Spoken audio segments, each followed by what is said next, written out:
Hey everybody, this is Tracy here with another edition of A View from Tracy's Point, and we are here with a couple of updates. As I told you guys, the closer we get to trial, that the motions are going to start rolling in, and I believe there are 3 here that came in either last night or this morning.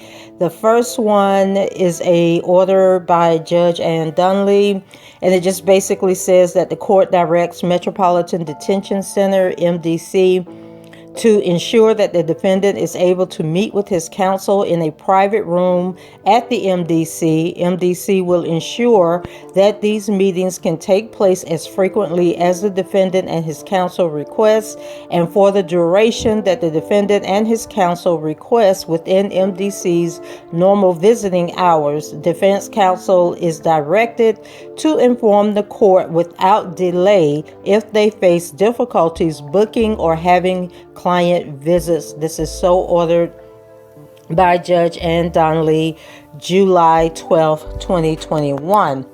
So that is good news that, she's following up and affirming that, he's going to meet with his counsel and that he doesn't have to abide by the 1 hour rule. Remember, I was telling you that the normal request is submitted online and then they can book an hour between 8 a.m. and 8 p.m. for a private room, and then they have like other accommodations. And so she's just reiterating that they can have as much time as they need between those hours of 8 a.m. and 8 p.m. and that the room needs to be private, so that other people aren't overhearing their conversations and potentially going back, leaking strategies or information that he has shared with his attorneys. Now, the next order of business is a letter that came from Devereaux Connick, and he is writing to Judge Dunley.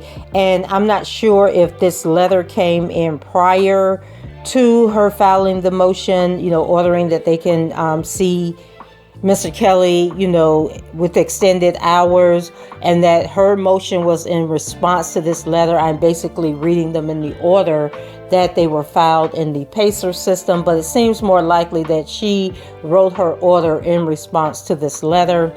And it says, "Dear Judge Donnelly, we write to apprise the court of our efforts to visit with Mr. Kelly over the weekend. Please know that the promise of 8 a.m. to 8 p.m. 7 days per week played out as we suspected it would. On Saturday, we were told that we must terminate our visit at 3:30 p.m. Specifically, we were told that all visits terminate at 4 p.m. on weekends, and we were ushered out well before that time.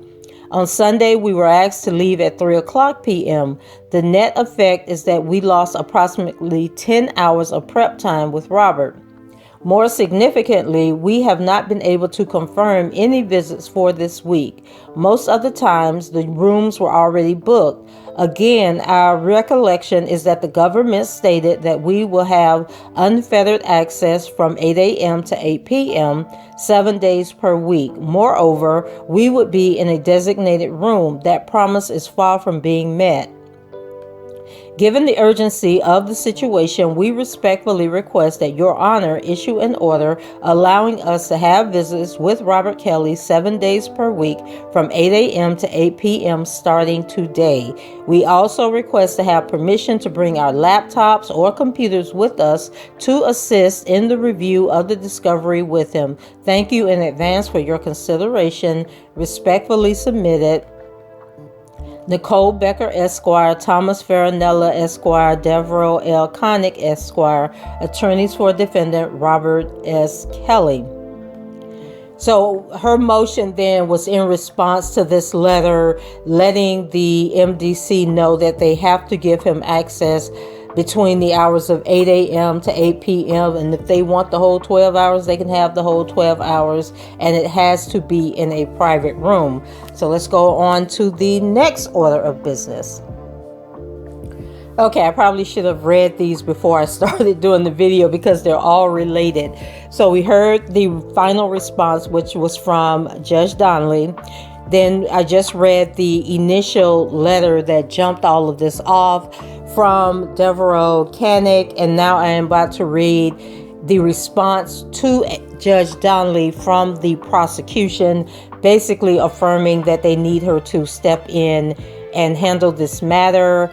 And it says, "Dear Judge Donnelly, the government writes in response to the defendant Robert Kelly's letter dated July 12, 2021, requesting that the court order that the Brooklyn MDC permit defense counsel to meet with the defendant at the Brooklyn MDC 7 days a week between 8 a.m. and 8 p.m.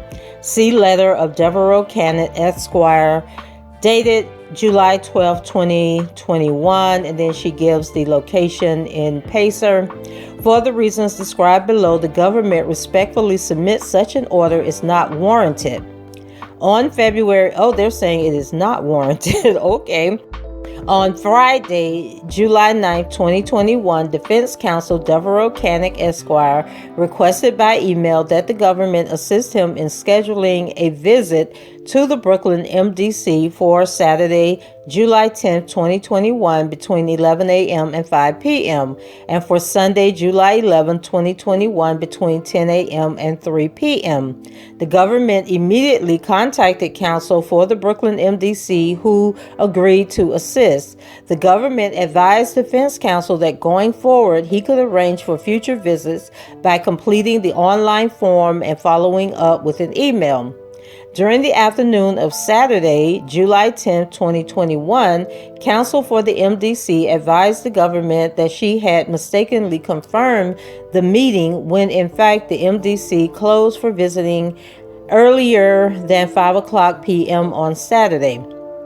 The government immediately contacted defense counsel by email and advised him of such. Today, in response to a request for clarification from the government, counsel for the MDC advised that she had misspoken when she represented to the government that MDC was open for legal visits every day between 8 a.m. and 8 p.m. A representation that the government then passed along to the court and defense counsel. According to counsel for the MDC is open for legal visits Monday through Friday, 8 a.m. to 8 p.m., and Saturday and Sunday, 8 a.m. to 3:30 p.m., not 8 p.m. as the government initially represented.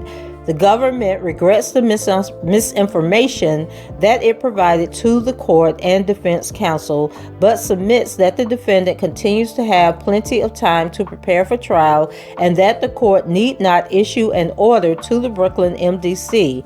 In fact, contrary to the representation in the letter to the court, this past weekend the defendant lost 1.5 hours, 3:30 p.m. to 5 p.m. on Saturday, not 10 hours as a result of the miscommunication. Well, technically they did lose 10 hours because they were there with the impression that they could be there until 8 p.m. And so if they were asked to leave at 3 o'clock or 3:30, then that's 5 hours, 4.5 hours each day. So technically they are right in their assertion that they lost those 10 hours. This is going to be very interesting because they don't want him to get out, to prepare for trial. The judge seems to be more lenient and accommodating with the defense's request. But once again, we have the prosecution that, just can't yield a little bit. Just can't say, okay, we're going to go along, be fair, and let you have this time or help you, get the time that you need to prepare, since we are the ones that's opposing you being released to go and properly prepare. So this looked like it might go back and forth, or the judge's order may kind of mute the whole point. But depending on the order in which these letters came in, it seems that Devereaux Canick's letter came in first. then the prosecution may have responded, and then the judge just sealed the deal with her motion. I'm thinking that's the order it went in, but if the judge replied before the prosecution replied, she may come back with another amendment to the order that she put in. But at the end of the day, the man needs as much time as possible to prepare for his trial, to work with his attorneys. And if doing that at the MDC is going to be an issue, then they need to come up with other accommodations to ensure that he is able to prepare for the trial. That's my story. I'm sticking to it. Guys, go ahead, leave your comments below, rate the video, and subscribe to the channel if you haven't done so already. And until the next time, I shall talk to you guys later. Bye-bye.